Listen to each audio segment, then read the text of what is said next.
Et j'ai vraiment plusieurs personnes qui m'ont vraiment très sincèrement, et c'était vraiment très touchant de dire, quand je leur expliquais que le mousson qui était là se transformait peut-être en ouragan, ce caractère désolé, c'est pour ça qu'on l'a mis dans le film, et c'était vraiment extrêmement sincère, parce qu'ils étaient là, mais on est absolument désolé que cet ouragan vienne de chez eux, quoi. Et pour continuer, donc effectivement, la mousson ne donne pas forcément toujours des ouragans.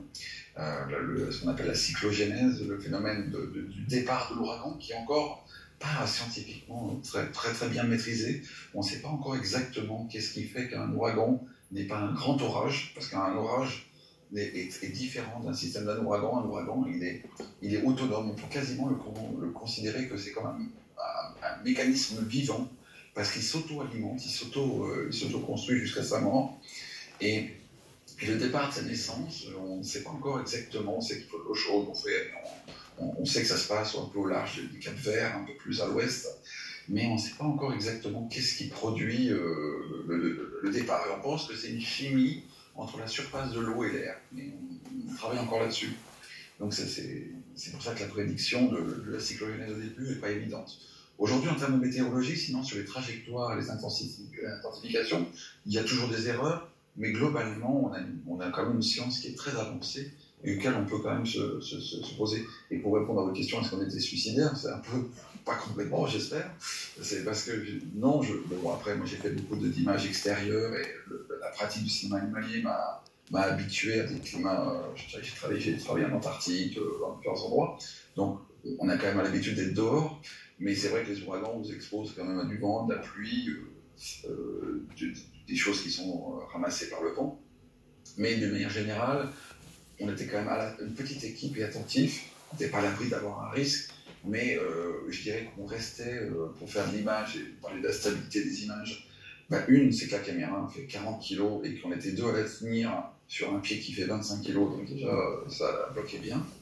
Et surtout les parties extérieures, on les a fait, on s'est autorisé, donc on se déplaçait avec un gros véhicule. Donc une voiture, si elle peut se déplacer à 160 km/h, c'est pas autorisé, mais sur l'autoroute, elle peut le faire. De la même manière, elle peut recevoir des vents jusqu'à 160 km/h sans trop de problèmes, on va dire.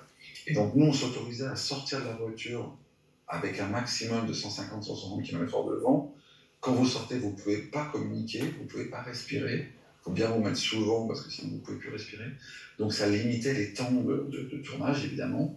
Et on utilisait beaucoup des obstacles naturels ou pas d'ailleurs, ou des maisons, qui fait que le vent vient que dans un seul sens. Donc si vous vous mettez à l'abri du vent, vous êtes quand même protégé par l'obstacle dans lequel vous êtes caché derrière. Et ça ne vous empêche pas de filmer une zone pour laquelle lui n'est pas protégé. Donc on avait des petites astuces comme ça. Et après, quand le vent était au-dessus de 160, on avait déjà repayé en amont. Donc ça, c'était tout un travail. Souvent, en même temps qu'on filmait, on préparait notre recul. C'est-à-dire qu'on imaginait que si l'ouragan s'emballait ou que l'œil, parce que plus vous êtes proche de l'œil, plus c'est fort, on avait souvent des hôtels ou des lieux en dur qu'on avait repérés, qui sont pas inondables, etc., et dans lesquels on allait se protéger en dernier recours, quoi. Donc ça a été le cas dans plusieurs ouragans, qui étaient plutôt des ouragans de catégorie 4, et on s'est rendu compte aussi dans ces moments-là que les gens, touristes ou pas, dans ces hôtels-là, étaient très imprudents par rapport au risque d'éclatement de verre, par exemple.